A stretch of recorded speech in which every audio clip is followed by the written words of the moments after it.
Good morning, jóvenes. Vamos a iniciar con las clases del día de hoy. Esta vez pues lo vamos a hacer en la clase de español. Y recordemos que es la continuación del tema que estábamos viendo de las fichas y los organizadores gráficos. Recuerden que separamos la información para detallarla mejor. Y esta vez pues el tema es los organizadores gráficos. Vamos a decir que los organizadores gráficos son esquemas, diagramas y gráficas que permiten el ordenamiento lógico de la información para que se pueda comprender mejor.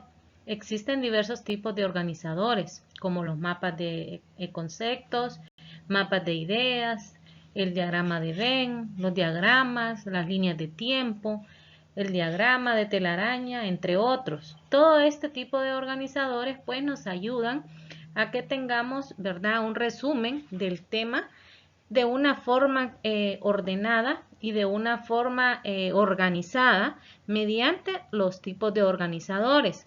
Vamos a mencionar cuáles son esos tipos de organizadores gráficos que existen. En el libro pues solo nos dan 4, que son los que vamos a ver el día de hoy. Están ubicados en la página 88 del libro de trabajo. Y la primera es la T gráfica. Cuando hablamos de la T gráfica, es un diagrama en forma de T que se destaca las parejas de opuestos de una información. Por ejemplo, el ser humano puede ser. Entonces, si vamos a hablar del ser humano, pues en el ejemplo que está ahí, en el libro tiene hablador, que va a ser callado, lo opuesto. Hombre, lo opuesto, mujer. Alto, lo opuesto, bajo. Son como antónimos en este tema, ¿verdad?, del ser humano. Pero si ustedes ya ven el ejemplo que tengo yo en mi presentación, pueden ver que es un esquema, ¿verdad?, de un nombre de la cuenta, ¿verdad? En un lado, en el lado izquierdo está debe y en el lado derecho está haber. Entonces, ahí miren, está siempre los antónimos, ¿verdad? Como debitar, acreditar, cargar, abonar. Entonces, estamos hablando de lo opuesto, ¿verdad? De lo opuesto. Entonces, el tipo de la T gráfica es un diagrama, ¿verdad?, que nos ayuda a hacer como comparaciones dentro de una información cuando yo quiero comparar o cuando yo quiero hacer la diferencia de algún tema. Entonces este tipo de diagramas nos ayuda para eso. Luego tenemos el organigrama. El organigrama refleja las estructuras organizativas de una empresa o institución por medio de figuras geométricas y líneas que representan las relaciones, y ahí pueden ustedes observar el ejemplo. Tenemos gerencia general, luego sigue tecnología de la información y recursos humanos. De esas dos dependencias pues se desliga lo que es la asesoría legal. Luego vienen los otros espacios que son de producción, finanzas, comercial y logística. Entonces, si ustedes pueden observar, el organigrama pues nos ayuda a sintetizar de una manera el orden que está constituida una institución o una empresa. En este caso, la asignación que yo les dejé es que me van a hacer el organigrama del centro educativo. Entonces, ustedes arriba van a poner, ¿verdad?, que sería la administración, ¿verdad? Luego sigue lo que es la secretaría.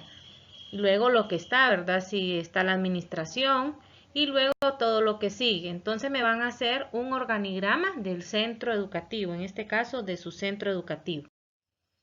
Luego tenemos el diagrama de Venn. El diagrama de Venn es un ordenador gráfico que resalta las características individuales y las compartidas de dos elementos. O sea, si ven el ejemplo que está en el libro, ustedes pueden observar, aquí tenemos 3. Está hablando de características del caballo y características de la vaca, pero en medio hay un círculo que da datos como generales de los dos. Entonces como que está dando de ambos como que una semejanza, ¿verdad?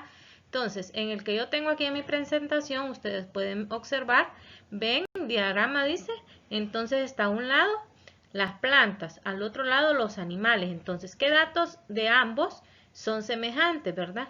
O constituyen para los dos. Entonces, eso los colocan en medio. Entonces, los diagramas, el diagrama de Venn está formado por dos círculos que se superponen.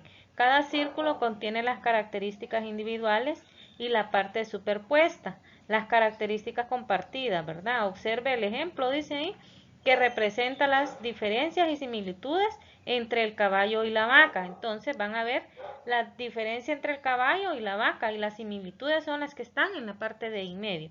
Y este tipo de diagramas pues se hace mediante círculos. Luego tenemos lo que es el gráfico de barras. En el gráfico de barras más que todo lo utilizan para dar datos estadísticos. Se utiliza para ilustrar los datos de una información específica. Esos datos se representan por medio de las barras rectangulares de un tamaño proporcional a la cantidad que representan. Si ustedes pueden observar ahí, yo tengo un gráfico de barra, ¿verdad? Donde me está dando las estadísticas o las ganancias del mes de los meses del año del 2020. Miren cómo ha incrementado desde enero hasta junio. Entonces, ese tipo de información nos ayuda para representarla mediante un gráfico de barra. Bien, jóvenes. Esta sería aquí terminamos, ¿verdad? La parte del tema, las fichas y los organizadores gráficos. Entonces aquí en las asignaciones lo primero que me van a definir es el tema en el cuaderno. Me van a copiar las definiciones de lo que es la T gráfica, de lo que es el organigrama, de lo que es el diagrama de Venn y lo que es el gráfico de barra. Ustedes van a colocar el concepto ahí de cada uno de ellos. Luego me van a realizar el inciso 3 y 4 del libro de la página 89, que ese quedó pendiente. El 3 y el 4, ¿verdad? Que el 4 es el paso número 3 que yo les coloco ahí, que es diseñe el organigrama de su centro educativo. Entonces esas serían las asignaciones en la clase de español y aquí nos vamos a quedar.